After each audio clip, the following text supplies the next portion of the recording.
Capítulo 5, versículo 11, o ponto 1, diz o seguinte: E olhei e ouvi a voz de muitos anjos ao redor do trono, e dos animais e dos anciãos, e era o número deles milhões de milhões e milhares de milhares. Então aqui fala de anjos, fala dos 4 animais, né, que seriam querubins, e dos anciãos, que, como nós vimos, se tratam de pessoas que saíram da terra. Pode se tratar de toda a igreja ou de pessoas especiais na história do plano de Deus da salvação. Os anjos se juntam aos 4 animais e aos 24 anciãos para adorar ao Cordeiro. Todos os juízos que se seguirão serão justificados pela necessidade de recuperar a terra das mãos de Satanás. Então vamos lembrar que Jesus Cristo está tomando esse livro onde tem as leis para ele tomar a terra das mãos de Satanás. Então Deus enviará um anúncio dessa tomada, que é o Evangelho, é o que o Evangelho faz. Por isso nós veremos que o Evangelho ele é provavelmente o primeiro selo. Faz todo sentido acreditar que é o Evangelho. 5.12.1 Digno é o Cordeiro. Com grande voz diziam: Digno é o Cordeiro que foi morto de receber o poder, e riquezas, e sabedoria, e força, e honra, e glória, e ações de graças. Mais uma vez o texto invoca a importância da morte de Jesus Cristo na cruz. Sem derramamento de sangue não há remissão de pecados. Jesus Cristo derramou o seu sangue, remiu os pecados de todos que se arrependessem. É claro que nós sempre dizemos, Jesus Cristo morreu por todos. Tá bom? Essa sempre foi a pregação do Evangelho. Ele não vai justificar todos, porque a justificação depende da aceitação, né, do homem. O homem deve dizer sim e o compromisso de mudar de vida. Mas Jesus Cristo morreu por todos, ou seja, o seu sangue tem poder de salvar toda a humanidade. Né? Todos aceitam? Não. Então, por isso, apenas alguns são justificados. Por isso que algumas vezes a Bíblia diz que Jesus morreu, né, vamos dizer, o seu sangue expiatório é para todos, mas ao mesmo tempo diz que ele justificará muitos. Por que não diz que ele justificará todos? Porque para ser justificado depende do sim do homem.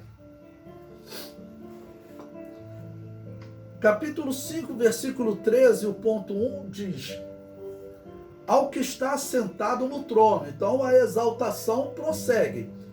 E ouvia toda criatura que está no céu e na terra e debaixo da terra e que está no mar, e a todas as coisas que neles há dizer: Ao que está sentado sobre o trono e ao Cordeiro, sejam dadas ações de graças e honra e glória e poder para todo sempre. Aqui está falando de toda a criação exaltar a Deus. Até pássaros, tudo exalta a Deus. O comentário também diz: todas as criaturas serão beneficiadas com este resgate da terra.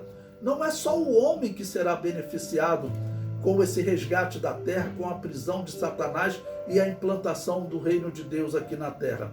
Eu separei aqui o texto de Romanos capítulo 8, versículo 18 a 23, que o apóstolo Paulo trata desse assunto, como as criaturas serão beneficiadas com esse resgate da terra por Jesus Cristo. Romanos 8, versículo 18. Porque para mim tenho por certo que as aflições deste tempo presente não são para comparar com a glória que em nós há de ser revelada. Bom, quando se revelará essa glória? Essa glória se revelará exatamente no momento que nós chamamos de vinda de Cristo em glória. Quando Jesus Cristo exatamente se manifesta para dar fim ao reino do anticristo, é a última ação para tomar a terra das mãos de Satanás. A igreja vem com Cristo. Esse é um dos pontos que nós usamos para dizer que a igreja foi arrebatada antes. Porque quando Jesus Cristo se manifesta no fim da grande tribulação para a batalha do Armagedon, a igreja já vem com Jesus. Então a igreja já tem que ter ressuscitado. Enquanto os que não acreditam no pré-tribulacionismo, eles acreditam que a igreja só ressuscita em Apocalipse capítulo 20, versículo 4, ou seja, no início do milênio. Então, aqui, quando que essa glória há de ser revelada? No fim da grande tribulação, quando nós nos manifestamos juntamente com Jesus Cristo para abençoar o que nós estamos falando aqui, o tema, toda criatura.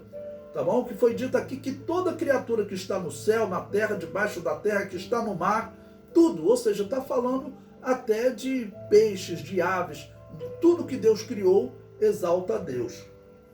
O versículo 19. Porque a ardente expectação da criatura espera a manifestação dos filhos de Deus.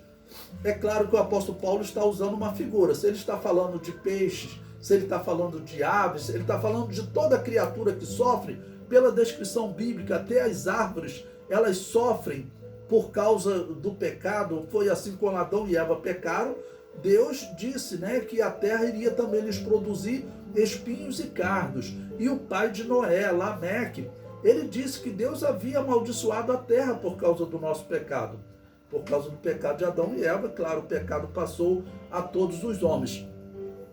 Então o apóstolo Paulo diz, olha, essa será uma mudança tão grande, né? Eles não têm consciência como nós temos, mas o apóstolo Paulo diz que existe uma ardente expectação da criatura, ou seja, os pássaros, né? Eles têm uma ardente expectação que os filhos de Deus se manifestem para libertar a terra das mãos de Satanás.